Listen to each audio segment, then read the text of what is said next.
Hello. L'hypervigilance, cet épuisement invisible.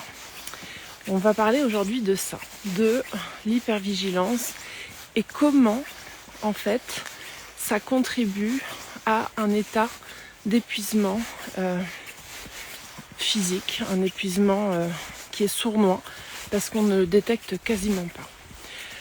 Tout d'abord, qu'est-ce que l'hypervigilance ? L'hypervigilance, c'est un état. C'est un état de protection qui nous maintient sur le qui-vive. C'est quand notre système nerveux, il perçoit que il peut y avoir un danger.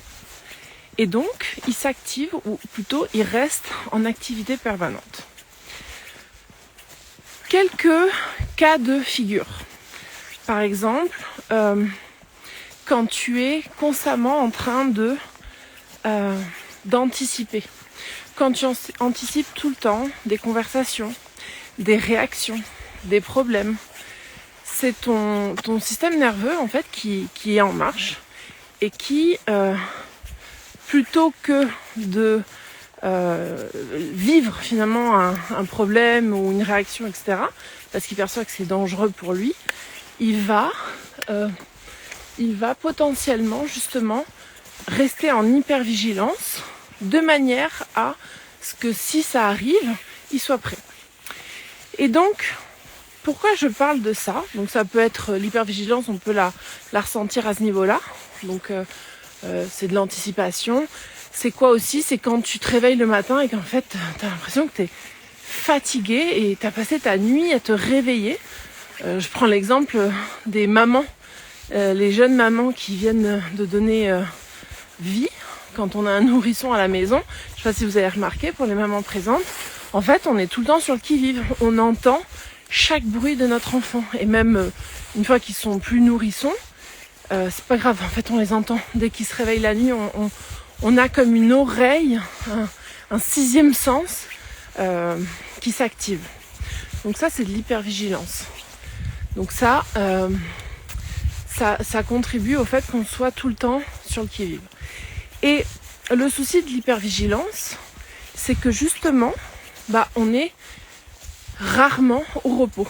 C'est-à-dire qu'on va se poser sur le canapé et on va pas se reposer. On peut rester tendu.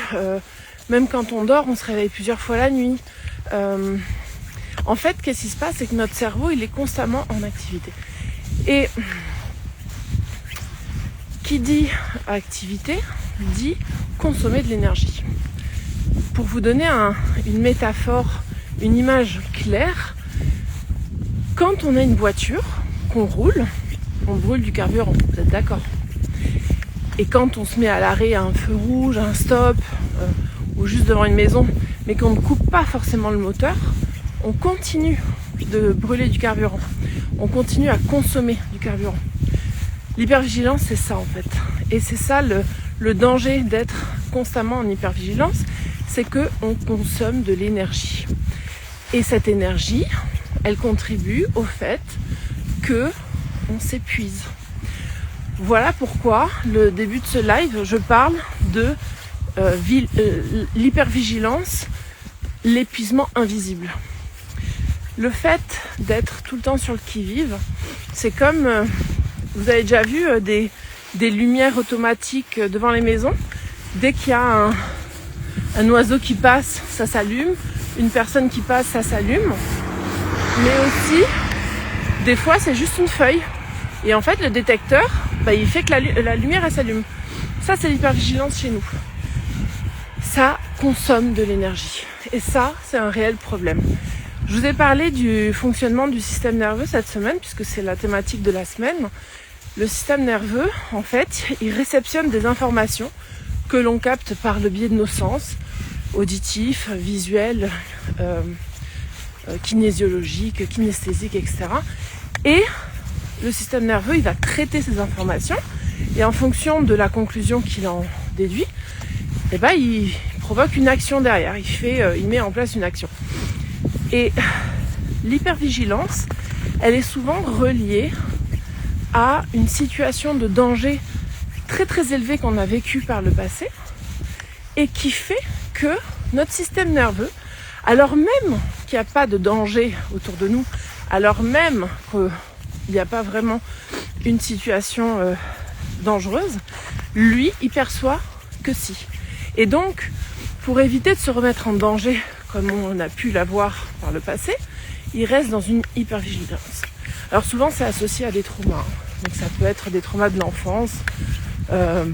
Les traumas, c'est pas forcément que des situations de harcèlement scolaire, harcèlement sexuel, maladie, accident. Il n'y a pas que ça. Il y a aussi tout ce qui est en lien avec la répétition. Tu peux avoir à la maison des parents qui vont te violenter verbalement. Et même si c'est tous les jours, ah t'es con, bah si c'est la répétition de tous les jours, bah forcément toi tu intègres que c'est une vérité. Surtout si c'est des figures d'autorité. Et donc, pour revenir à l'épuisement et à l'hypervigilance, le système nerveux, il a l'impression que on est en danger et donc il se met, coucou David, bonne année à toi aussi. Donc le système nerveux, il a l'impression qu'on est en danger, donc il se met en mode protection. Et donc dans ce mode-là, il reste en hypervigilance absolue et totale. Et donc, dans cette hypervigilance, on consomme notre énergie et donc ça contribue à notre épuisement. Alors, une clé justement pour, même si on va pas, aujourd'hui c'est pas, le but du live c'est pas de vous donner des exercices à faire contre ça, on y viendra.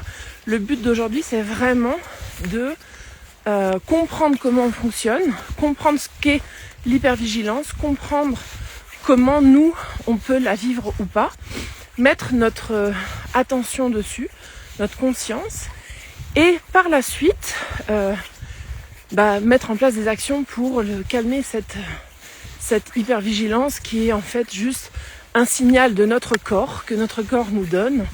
Et donc comme tout signal, une fois que l'alerte est donnée, on peut agir dessus, pour autant qu'on l'ait comprise. Donc, une des techniques très rapides, en tout cas à mettre en place et que vous pouvez mettre en place rapidement dès aujourd'hui, c'est de revenir en présence.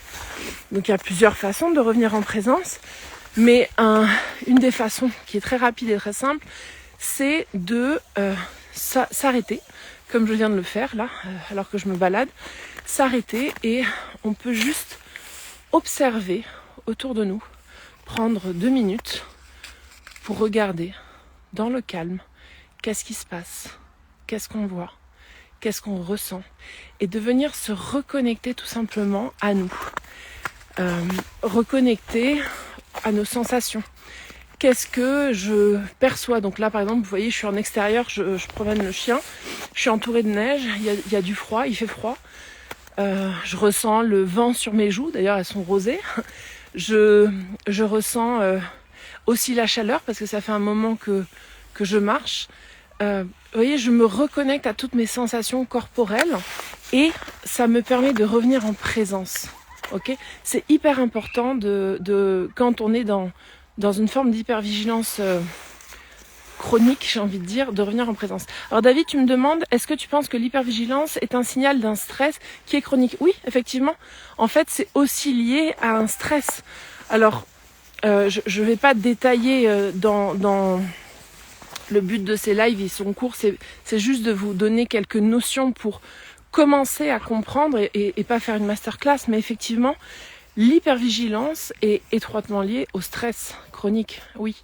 Ça y contribue fortement, clairement. Voilà, pour répondre à ta question. Qu'est-ce que je voulais rajouter? Oui, donc pour l'exercice pour revenir en présence, donc il y a ça qu'on peut faire. Il y a également, on peut positionner donc une main sur le ventre, une main sur la poitrine, faire des respirations. Donc depuis le début de la semaine, je vous ai dit, la respiration, c'est hyper important pour revenir à nous. Et bien comprendre que c'est cette hypervigilance qui nous épuise, et je dis nous parce que j'ai très longtemps vécu dans cette hypervigilance, et même encore parfois aujourd'hui je le suis encore. C'est épuisant. C'est vraiment quelque chose qui est épuisant, et on ne se rend pas compte à quel point, parce que c'est invisible en fait. C'est vraiment un épuisement invisible qui est sournois. Parce que on se dit, mais attends, j'ai des routines saines, je mange équilibré, je dors mes 8 heures par jour, je fais de l'exercice. Pourquoi je me sens constamment fatiguée? Pourquoi je me réveille plusieurs fois par nuit? Qu'est-ce qui se passe en fait? Et donc ça, c'est un des facteurs. Et vraiment, le fait de vous donner comme ça quelques éléments qui peuvent vous amener à percevoir que vous êtes en hypervigilance. Ah oui, dans l'hypervigilance, j'en ai pas parlé, mais il y a le fait aussi d'être très bon observateur. C'est-à-dire quelqu'un qui est dans l'hypervigilance, il est dans une forme d'observation permanente du monde autour de lui. Et donc, c'est épuisant en fait. C'est quelqu'un qui... Je vais pas mettre le mot calculateur, parce que c'est vraiment de l'observation. Mais cette observation permet par la suite de justement être dans une forme d'anticipation. Et donc on peut parler de contrôle. Alors David, tu me dis, revenir à soi et à ses sensations est une belle clé pour calmer notre système. Ouais, exactement. C'est vraiment ça la clé du live d'aujourd'hui. C'est si vous percevez en hypervigilance, si les quelques symptômes que je vous ai décrits, s'il y en a d'autres, hein, je vous invite à aller regarder sur internet les symptômes de l'hypervigilance, mais si vous identifiez à ça, moi je vous invite vraiment à revenir à vous, revenir en présence, et puis prendre un temps pour vous aussi de peut-être juste, voilà, moi là je vais arrêter le live, je suis dans la nature, il y a de la neige autour de moi, mais juste je vais me poser avec la nature et ressentir ce calme en fait, cet apaisement que la nature peut m'apporter, parce que je vais être dans une contemplation qui me permet de revenir en présence. Après il y a d'autres exercices, hein, il y a la respiration, il y a le breathwork, il y a plein d'outils que l'on peut mettre en place justement pour faire baisser cette hypervigilance et donc cet épuisement chronique que l'on peut vivre quand on est justement en hypervigilance. Voilà pour le live du jour, j'espère que ça vous apporte. Si vous avez des questions, vous pouvez m'écrire en DM. N'hésitez pas à partager le live si vous pensez que ça peut intéresser quelqu'un de votre entourage. Ah oui, un autre des symptômes que je vous ai pas décrit mais qui vient de me popper là, c'est quelqu'un qui est en hypervigilance va être aussi irritable, va être souvent sous une forme d'irritabilité, sur la défensive, il va se sentir constamment attaqué, donc il va rebondir constamment. Tout ça vraiment c'est des symptômes qu'on peut avoir dans cette hypervigilance. Et donc, je le répète, tous ces symptômes sont des alertes que notre corps nous donne pour, normalement, prévenir notre système nerveux qu'il y a quelque chose. L'inconvénient de l'hypervigilance, c'est que on est déréglé, et que notre corps a le sentiment que cette alerte, elle est permanente. Et c'est ça le danger.